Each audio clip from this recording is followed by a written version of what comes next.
So, you want to color grade like a professional? Well, today I'm going to teach you how to go from an image like this to something like this. If you want to follow along, you can download the stock image from Unsplash, link in the description.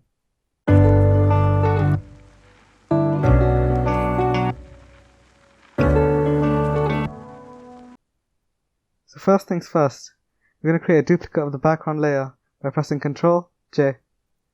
The reason for this is so we have a copy. Next, we're going to convert this to a smart object so that if you change your mind, you can come back and edit it later. There are two ways of doing this. You go to Filter, Convert for Smart Filters, or you could right click the layer and click Convert to Smart Object. Next, we're going to go to Filter and then Camera Raw Filter. Shortcut for this is Shift Ctrl A.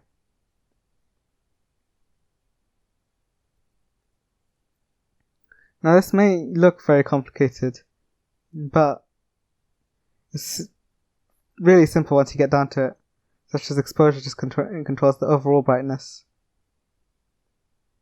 So to color grade this, first things first, we're going to go over to the split toning tab. What split toning does is it applies one tone to the highlights and another tone to the shadows. As you can see, I'm playing around with the slider, but nothing's happening. This is because the saturation is at 0.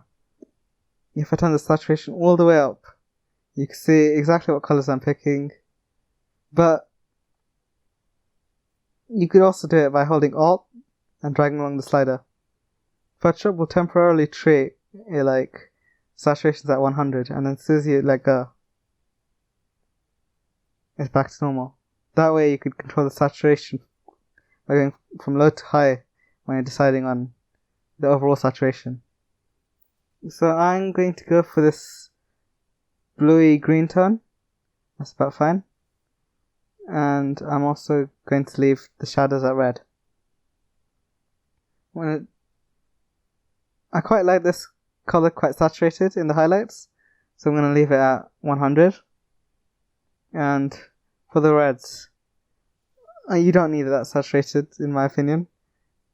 Too saturated and it's an interesting effect, but that's not what I'd be going for. I think that's about fine. So what does balance do? Alright, while the balance value is 0, it means that everything below 50% grey is a shadow, and everything above 50% grey is a highlight. If I shift it all the way down, and anything beyond this point is shadow, and same with if I shift it the other way, everything is highlight. So I'm going to leave that to the right a bit, so about plus 16. This means that I've got a bit more red in it, but we don't lose too much. Next we're going to go over to the Basics tab and do some basic corrections. So I want the image to be a bit cooler. Not much, just a bit. So I'm going to switch the temperature tab just a tad to the left, about -8. I also want a bit more magenta, since we're comparing it with red. So I'm going to turn the tint just a bit, not too much. And then it's a bit too bright in my opinion. Just a bit. So I'm going to turn the exposure down just a tiny bit, and as you can see, that's what you get. If you ever want to compare what you have now to what you originally started with, just press Q. This is the before, and this is the after. You press Q again, and you get a different view on before and after. Press it again, different view. All the way until you get back to the preview. I want more contrast in this image. It's looking a bit flat right now, so I'm going to turn the contrast up. I don't want as many highlights, I want the highlights to be a bit darker. So I'm going to turn that down just a bit, not too much. And shadows, I want the shadows to be quite a bit darker, just to increase the contrast. So I'm going to go about -33. Whites, the whites are fine. Like, the white point doesn't need to be brighter. So, just gonna leave that about 0. This one's fine. And the black point, I want that to be darker. So, I'm gonna turn it down all the way to about -35. Be careful not to play with the white and black sliders too much, because you could lose quite a lot of detail. If you want to see what detail you're losing, you press Alt and drag the sliders, and this is detail you're losing. I'm fine losing that detail, there's nothing much important there, so I'm just going to leave it like that. Now texture. Do you want a lot of texture? Or do you want no texture at all? Maybe if you were doing a child, I would do no texture, but I think just having some texture adds to authenticity. Clarity, yeah, let's increase it. And now dehaze. You play around, see what effects you get. You get that sort of effect by dehazing to -100, and that sort of effect if you dehaze to +100. I was just playing around with the dehaze slider because you can get some interesting effects. I'm gonna increase it to about here, +20. Now vibrance and saturation. By the look of them, they do similar things. They increase the saturation. Well, yeah, that's a terrible way to explain it. Saturation increases the saturation of every pixel, and vibrance increases the saturation of the already saturated bright pixels. So I'm going to increase the vibrance just a bit, and the overall saturation is a tiny bit as well. Now if you want to shift the tones a bit, you can come over to the HSL adjustment tab. So here in the hue section, you could shift the hue. So if you move the red to, let's say, +100, all the reds are now orange. And same if you do it to -100, all the reds are now magenta. I want all the magentas to be more red to get more of that red effect. So I'm going to shift the hue for magenta to +100. Saturation is the same thing. You could target which areas you want to be more saturated, which areas you want to be less saturated. Be careful when you're playing with reds, oranges, and yellows, because those tones are also prominent in skin. So I'm going to increase the saturation of red quite a bit, keeping in mind of the skin tone, obviously. And I quite like it about there. I'm going to decrease the saturation for oranges just a bit, not much. And yellows, I want to increase saturation quite a bit for that as well. About there. Greens and aquas, I don't want to change the saturation of. And for blues, well, I quite like this blue of the shirt, so let's increase that quite a bit.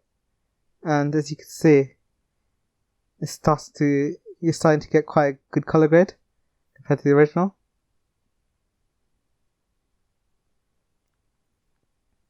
For purples and magentas, I'm going to increase the saturation just a bit.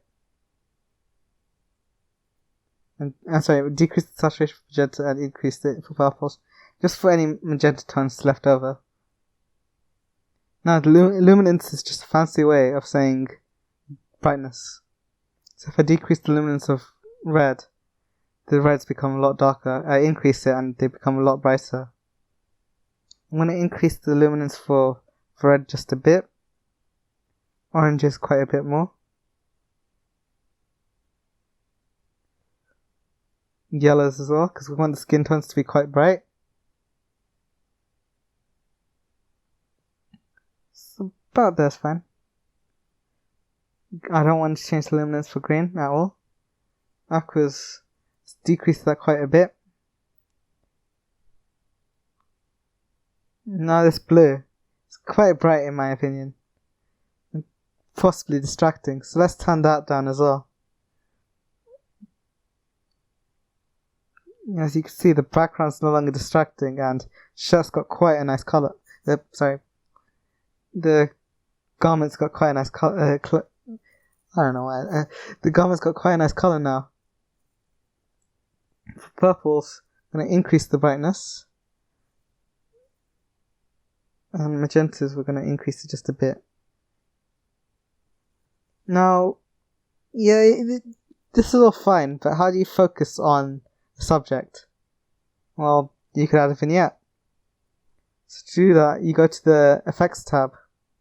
And I'm going to show you an easy way to vignette. So, decrease the amount all the way to -100, and decrease the feather to 0. This way, you could see exactly where you're targeting. So, you can play around with the midpoint. Decreasing the midpoint makes it smaller. Increasing it makes the area you're targeting larger. I'm going to go with about there to focus on her face. And roundness, plus 100 roundness makes it perfectly round. Minus 100 roundness makes it rectangular. I want quite a round shape, so I'm going to go towards plus 100. And about there's fine. And to be focused on the face. Now, we could increase the feather. And it's feathered exactly how I'd want it. And for the amount, now you could decrease it and until you're happy. I think about there's fine. And we're just going to click OK to commit the changes. Now the benefit of working with Smart Object, if I suddenly go like, I don't like this color scheme, just double tap on the Camera Raw filter. I could go back to split turning or whichever tab. I could change it completely. And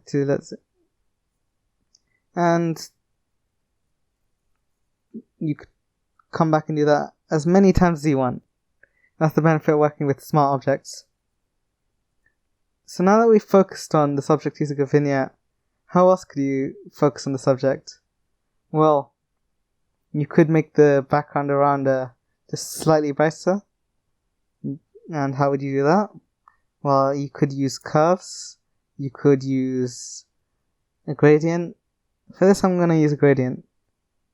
So, to get to the gradient tool, it's right under the paint bucket tool. Shortcut for this is G. If, when you click G, the paint bucket tool comes up, hold Shift and press G, cycle between one of them. You get the gradient tool. Up here, we want to select radial gradient. And in the Basics tab, we want to choose foreground to transparent. So, as you can see, my current foreground color is green. We don't want that, we want sort of white color. So to recess it to black and white, just press D. Right now our foreground color is black. To swap them round, just click X, and now the foreground color is white. So I'm just going to hold this around the face and draw our gradient. I'm going to now move this around wherever. I think I like it about there. I'm going to apply a layer mask to this. So come over to the Layers tab, right here for layer mask. Anything you paint with black disappears. Anything you paint with white reappears. So we're going to hide everything by making sure black is the background color, and then clicking Control and Backspace. I'm going to resize the brush by holding Alt and right click. Dragging right increases the brush size, dragging left decreases the brush size, dragging down increases the hardness, and dragging up decreases the hardness. So we're going with a soft round brush with white as the foreground color. I'm going to bring back some of this halo around the hair. And if you paint too much, let's say, then you could always switch to black as the foreground color and paint it away.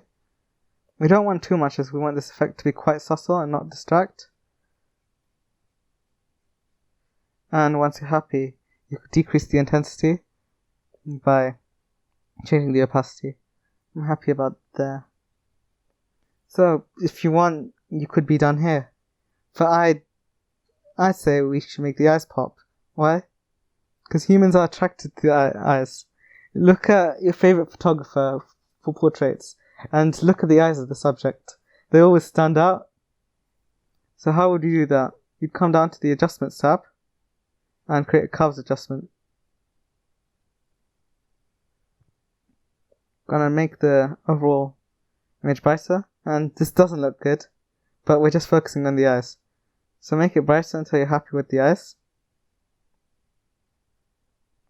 Once you're happy, we're going to invert the layer mask by pressing Ctrl and I. And now this curves layer is applied nowhere. We're going to zoom in on the eyes, and with white as the foreground color, we're going to paint just over the eye. If you paint too much, remember you can always erase it by using black as the foreground color. And there we go. If I zoom out, just look at those eyes. Now if you think the intensity is too much, you can always decrease the opacity, or go into the curves properties and decrease it there. I think that's fine. I also want the lips to pop a bit, just brighten the bright areas of the lips. So I'm going to create another curves layer. And just focusing on the lips. I quite like that. So I'm going to invert the layer mask again by pressing Ctrl I. And with white as the foreground color, I'm going to paint just over the lips.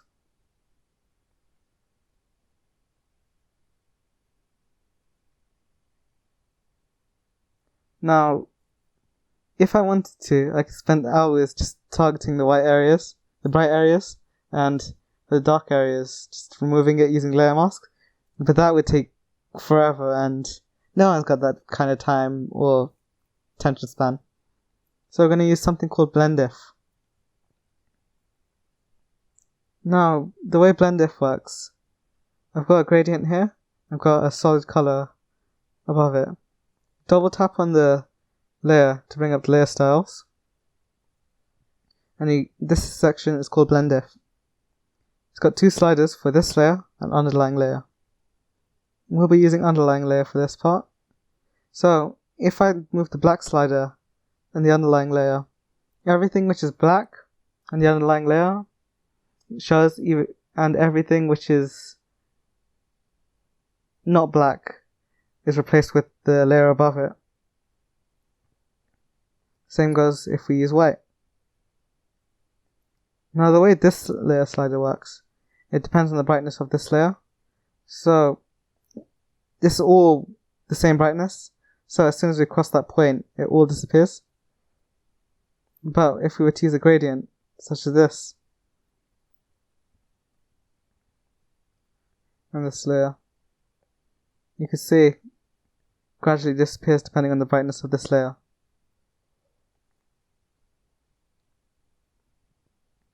Now, the transition for this was quite harsh. Like, it's all or nothing right now. What if I want it to be softer? Well, I could split this arrow by holding Alt and clicking. Drag the layer out, and drag the right arrow out, and there we go.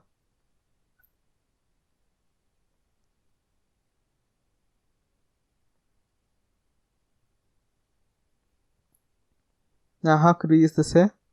We'll double click on the curves to open the layer styles dialog. In underlying layer, I don't want to apply it to the blacks, so I'm gonna press Alt and split the arrow to make the transition softer. I'm gonna adjust it till I'm happy with how it looks. I quite like how it looks there, but it's a bit bright, so I'm gonna decrease the opacity. And I'm happy about there. Now do you look at that? Now, what else could you do? You could, if you're not happy, well, I'm gonna put on a color lookup table. Now, for quick color grades, you could apply this adjustment layer, click load 3D lot, and just cycle through the list, and you get a bunch of different options. Or you could download them online and load them by clicking load 3D lot. I'm going to choose foggy night, And you might be thinking that's all your hard work wasted. But we could continue working with this. So I think this is a bit too intense. So how do we decrease the intensity? Well, we go to opacity and just decrease that. I think that's fine. We get this nice faded look. But I don't like the tint. So how could we do that? Or what could we do there? Well, let's apply a gradient map. What does a gradient map do? Well, this is the darkest point of our image, and this is the lightest point of our image. Anything which is dark in our image, we have this color applied to it. And anything which is bright in our image, we have this color applied to it. In this case, the darks have white applied to it, and the lights have black applied to it. So if we were to just invert that,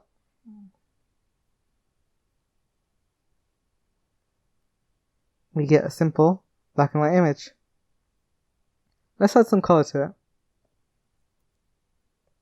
So I'm going to go with a sort of red color. And it looks pretty good, in my opinion. Yeah, I'm happy with that. And for the highlights, let's go with the more purpley color. About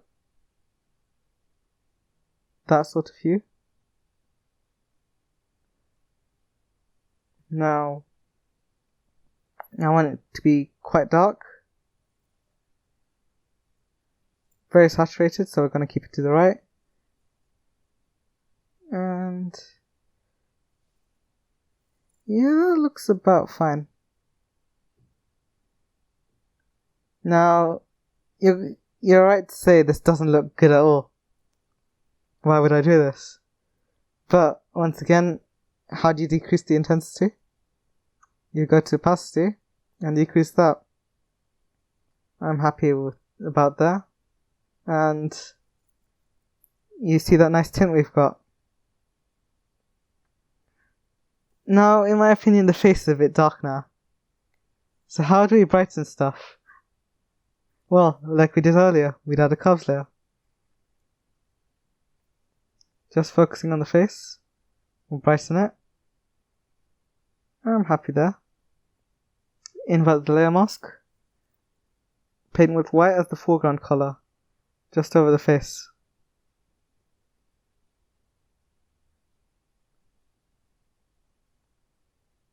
Yeah, I'm happy with how that looks. I'm going to decrease the opacity just a bit. Not too much. And if you want, you can stop here. But I want to show you a different effect. So let's go to gradient. I'm going to use one of the pre-created gradients. In purples, we're going to use the third one. And we're going to change the blend mode to hard mix. And you're done. Thank you for watching, and like and subscribe if you enjoyed it. Yeah, no, I'm kidding. This looks terrible. I'm going to show you why we did this. So to understand why we did this, you have to understand the hard mix blend mode. What does hard mix do? Well, you see, pay attention to the gradient we've got here and the color wheel. Going to switch the blend mode to hard mix. Now what happened? The gradient of black to white changed to black and white, and the color wheel we had changed to 6 colors: R, G, B, C, M, Y. So what's the use of that? Well, I'll get onto that. So the way it works, it also affects the underlying layer. So right now we've got 50% grey, so nothing's happening. So we could observe the actual effects of changing the opacity. So what happens when you decrease the opacity? It just decreases how much you can see it. It increases the transparency. So let's try that with our original image. Yeah, this still looks ugly. Yeah, you can't stop that. This is a special blending mode. The fill and the opacity for this blend mode works completely different. You decrease the fill and you decrease how much it blends. So as you can see, we're bringing back more colors on the color wheel. The gradients coming back, and that's how it works. So earlier I mentioned that the underlying layer affects it. So what if the underlying layer was red? So how do you understand this then? Well, with the brush tool selected, let's select this red color. I'm going to create a new layer. I'm going to bring back the grey layer for a bit and turn the blend mode for this to normal. I'm going to paint a blob of red, and let's use this green. I'm going to paint a blob of green next to it. I'm going to select the mixer brush tool, which is under the brush settings, and I'm just going to blend it. And we get that sort of colour. Now watch what happens when I turn it to hard mix. Well, it's black. Now watch this. Watch the screen closely. If I change the blend mode for the color wheel to hard mix on a red background, that green turned black, which is the same result we got there. See? So that's what hard mix does. It mixes the two colors and then shifts it to RGB or CMY or black and white, whatever's closest. So let's try that here. Let's decrease the fill.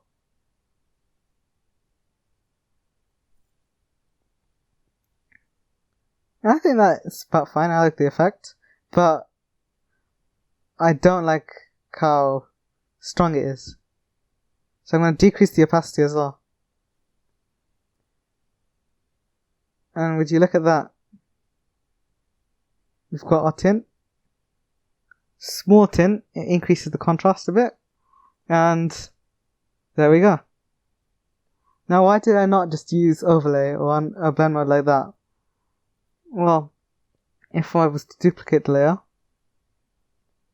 increase the opacity and fill all the way,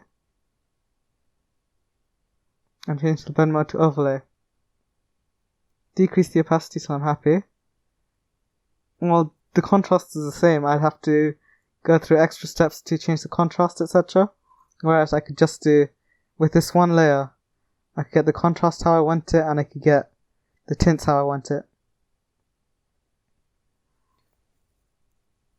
So, I hope you learnt a lot, and if you did, like and subscribe to my channel, and I'll answer any questions you have in the comments below. Hope you enjoyed, and have a nice day.